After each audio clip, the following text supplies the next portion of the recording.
Recentemente, um vídeo se tornou viral nas redes sociais do Sudeste Asiático, mostrando um ritual espiritual realizado por um grupo de xamãs cambojanos, supostamente com o objetivo de influenciar um oficial militar tailandês de alta patente. Embora traga elementos de crenças populares, o evento ocorreu em meio a tensões geopolíticas sensíveis entre os dois países, gerando ampla especulação sobre seus significados subjacentes. O que está por trás desse ritual? Como as crenças espirituais influenciam a política e os militares na região. E isso é apenas superstição ou uma mensagem simbólica sobre a dinâmica de segurança entre essas duas nações vizinhas.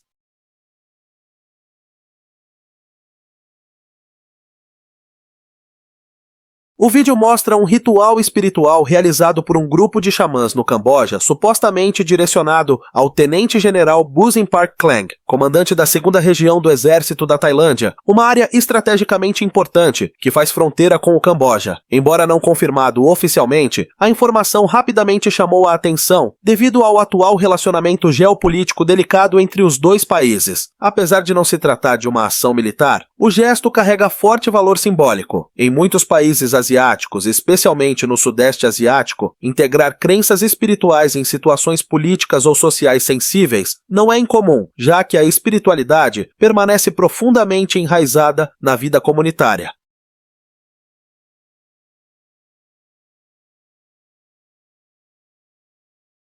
Entretanto, as reações nas redes sociais foram em sua maioria zombeteiras. Muitas pessoas argumentam que na era atual de alta tecnologia, confiar em rituais espirituais para influenciar assuntos geopolíticos é difícil de acreditar. A maioria das opiniões vê isso apenas como uma exibição de cultura popular e não como uma ferramenta estratégica real. No entanto, esse fenômeno levanta questões sobre o papel das crenças tradicionais no mundo moderno. Historicamente, elementos espirituais foram utilizados por comunidades para elevar a moral, enviar mensagens simbólicas ou expressar uma posição em tempos de tensão.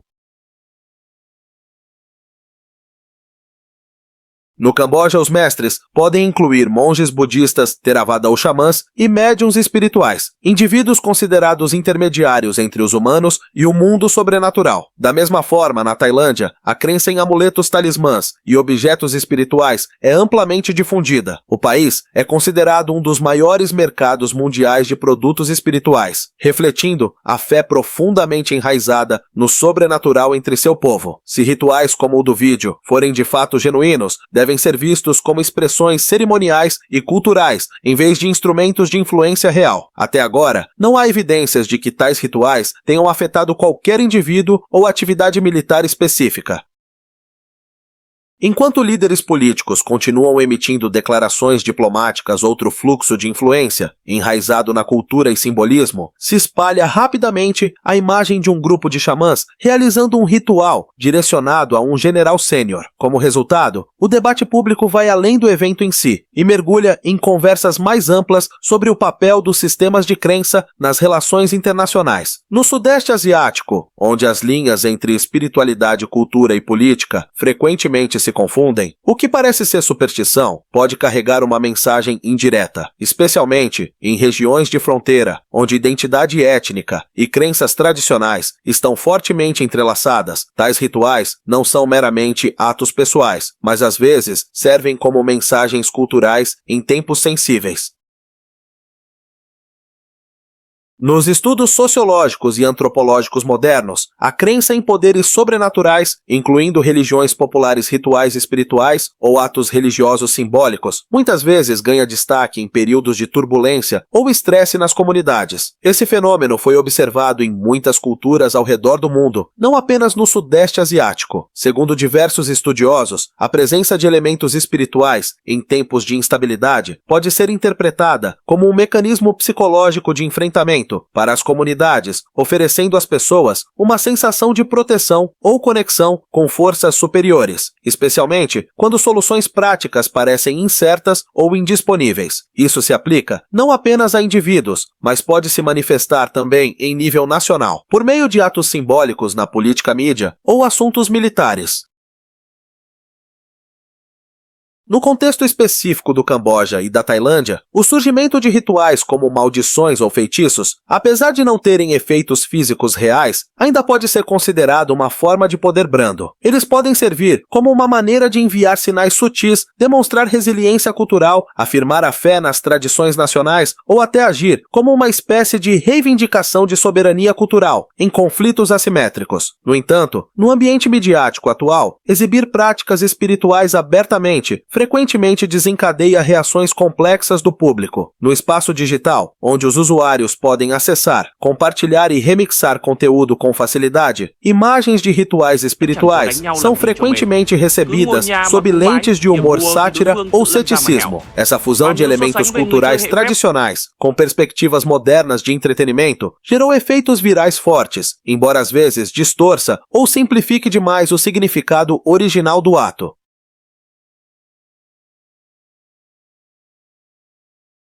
Por essa razão, interpretar ações motivadas espiritualmente no contexto de tensões internacionais exige consideração cuidadosa e multidimensional. Tais atos podem representar uma forma de resposta cultural única, mas também podem expressar uma necessidade humana profunda de conexão e busca por estabilidade mental em um ambiente volátil.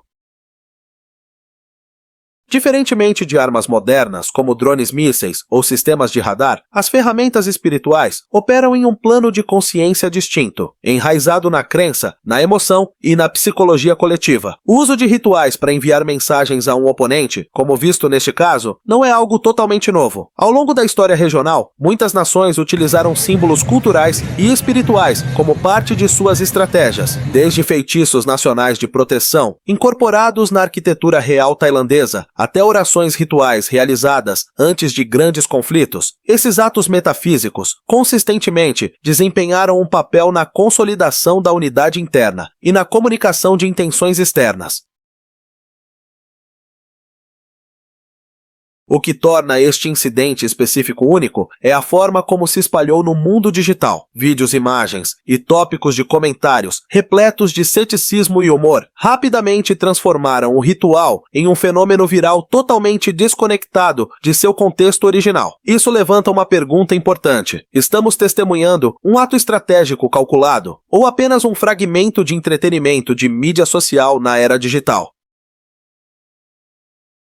Observando mais profundamente o fenômeno, fica claro que os rituais espirituais não podem ser julgados apenas pelas lentes modernas da ciência ou da lógica militar. Eles não precisam ser efetivos na prática para gerar impacto real. Em muitas comunidades do Sudeste Asiático, poder não é definido apenas por armas, mas também por símbolos culturais, energia espiritual e o sentimento de segurança que os sistemas de crença proporcionam. A existência de xamãs no Camboja ou de amuletos na Tailândia é inseparável das culturas populares de ambos os países. De ambos os lados, crença não é apenas crença, é identidade, é história e é um reflexo da visão de mundo. Portanto, realizar tais rituais em tempos de tensão fronteiriça pode muito bem ser interpretado como uma forma de comunicação simbólica, sem palavras, mas profundamente significativa.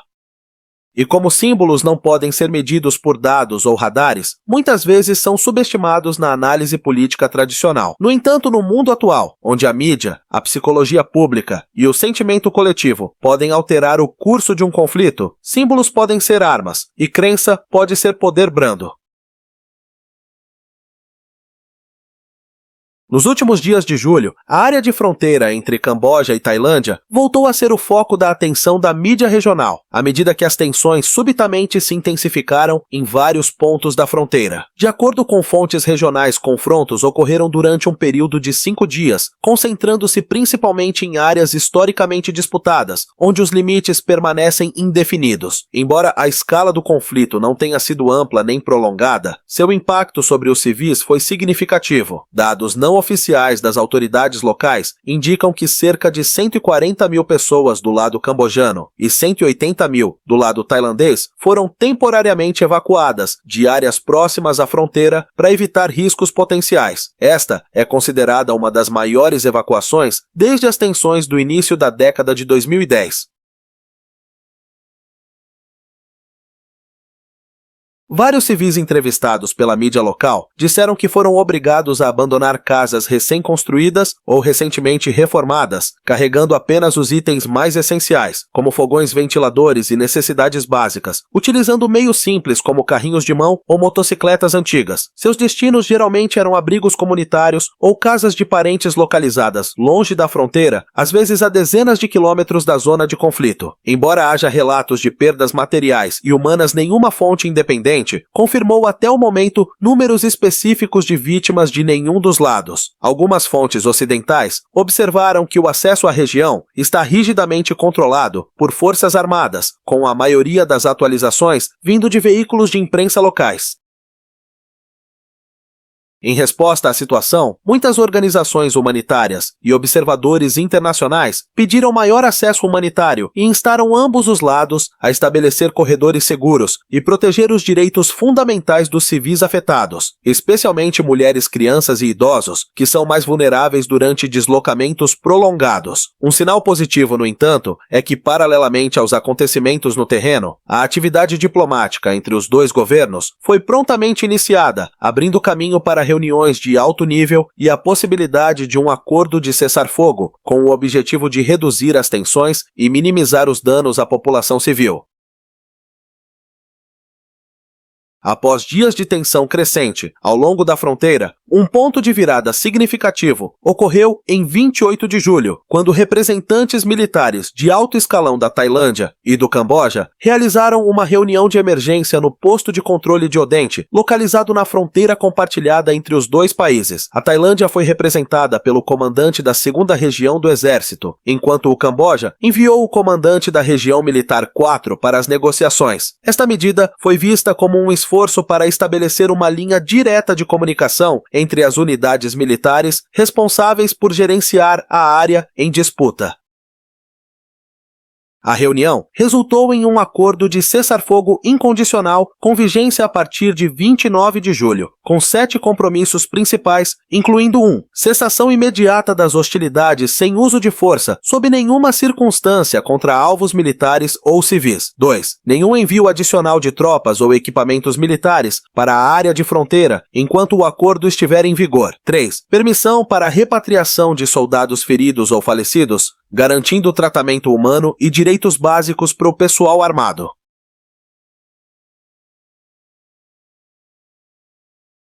4. Estabelecimento de uma equipe de coordenação conjunta, com representantes de ambos os países para gerenciar rapidamente os acontecimentos no terreno. 5. Continuação do diálogo bilateral por meio de canais diplomáticos de nível superior, sob supervisão de observadores internacionais. 6. Reforço da troca regular de informações entre comandantes regionais para prevenir mal-entendidos táticos. 7. Manutenção da estabilidade em áreas residenciais próximas à fronteira, apoiando os civis no retorno seguro às suas casas.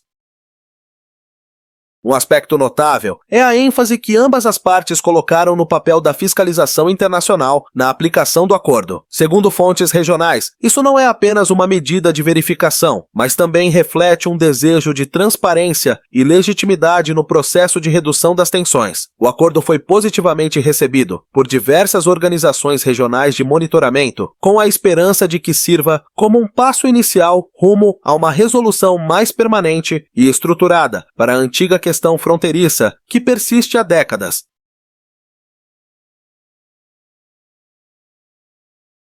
Imediatamente após a reunião entre os comandantes militares, os principais líderes de ambas as nações divulgaram rapidamente suas posições oficiais. Durante um encontro bilateral na Malásia, o primeiro-ministro cambojano Hun Manet e o primeiro-ministro interino da Tailândia, Srettha Thavisin, concordaram em aplicar o cessar-fogo imediatamente sem quaisquer condições políticas anexadas. No entanto, em declarações à imprensa e ao seu gabinete, o líder tailandês enfatizou uma mensagem equilibrada. O cessar-fogo não implica reconhecimento das reivindicações territoriais do Camboja. Trata-se apenas de um passo necessário para evitar uma escalada e abrir caminho para negociações diplomáticas. O primeiro-ministro interino Srettha Thavisin ressaltou que todas as decisões relacionadas à soberania devem ser tratadas por meio do diálogo internacional e do respeito mútuo, não sob pressão.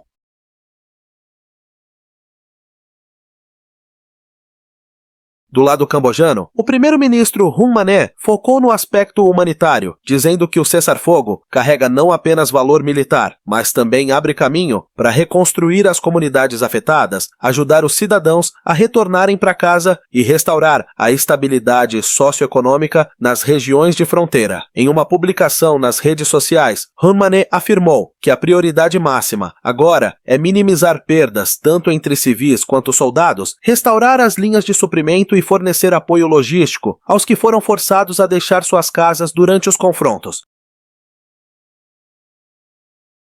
Segundo analistas, a ênfase distinta nos discursos dos dois líderes, um destacando a soberania, o outro focando nas preocupações humanitárias, reflete a posição estratégica e as prioridades domésticas de cada país neste momento delicado. No entanto, ambos os lados claramente concordaram sobre a importância do diálogo, em vez da confrontação, o que é visto como um passo positivo em uma região marcada pela volatilidade.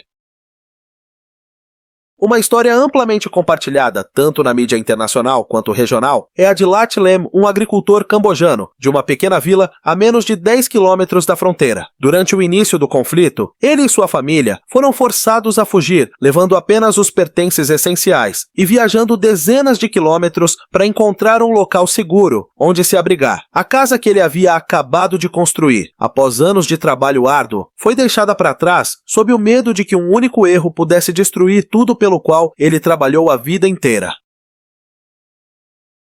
Lat Lem compartilhou sua experiência. Os confrontos mais intensos em anos entre Tailândia e Camboja resultaram em pelo menos 43 mortes de ambos os lados. A violência teve origem em disputas sobre a soberania de templos antigos, espalhados ao longo dos cerca de 800 quilômetros da fronteira entre os dois países. À medida que a artilharia e os disparos se intensificavam perto de sua vila, Lem não teve escolha, a não ser buscar abrigo em um bunker subterrâneo na casa de seu irmão para sobreviver. Familiarizada com os conflitos esporádicos na fronteira, a família de Lem havia construído um abrigo sob a casa. Inicialmente, ele não queria sair, especialmente porque a casa era nova e ainda não haviam feito a comemoração de inauguração. Mas à medida que os bombardeios aumentaram, ele e sua família precisaram evacuar com apenas suprimentos básicos em um carrinho de mão, viajando mais de 50 quilômetros em busca de segurança. Enquanto estavam escondidos, a área da fronteira sofreu danos severos com os combates contínuos. Ambos os lados acusaram um ao outro de atacar zonas civis e hospitais. Eu ficava preocupado que minha casa nova fosse destruída. Não conseguia dormir, disse ele. Felizmente, quando retornaram após o anúncio do cessar-fogo em 28 de julho, a casa ainda estava intacta, intocada pelos bombardeios. O conflito de 5 dias forçou cerca de 300 mil pessoas de ambos os lados a deixarem suas casas às pressas. Sob uma perspectiva sociológica e de políticas públicas, pesquisadores têm enfatizado repetidamente que garantir a segurança e os meios de subsistência das populações fronteiriças deve ser uma prioridade máxima em qualquer processo de negociação ou estabilização. Não pode haver paz duradoura se as pessoas que vivem em áreas de fronteira continuarem enfrentando incertezas e carecendo até mesmo das proteções mais básicas. A história do ritual espiritual parece ser apenas uma pequena parte de um panorama muito maior que envolve segurança, diplomacia e sentimento público ao longo da fronteira entre Camboja e Tailândia. Embora enraizado em crenças populares, o ato levanta questões mais profundas sobre como as pessoas buscam confiança e soluções durante tempos de instabilidade, em um mundo cada vez mais moldado pela modernização, onde tecnologia e armamento podem alterar o equilíbrio de um conflito. Ações simbólicas como rituais tradicionais, continuam sendo um lembrete poderoso de que a crença, por mais diferente que seja, ainda desempenha um papel crucial na vida comunitária. Quais são suas opiniões sobre o papel da crença nos conflitos modernos? Você acredita que é possível resolver disputas por meio da diplomacia branda e do respeito mútuo no cenário atual? Deixe seu comentário abaixo para compartilhar sua perspectiva. Não se esqueça de se inscrever, compartilhar este vídeo, se achou interessante, e nos acompanhar para mais análises aprofundadas sobre assuntos regionais e globais.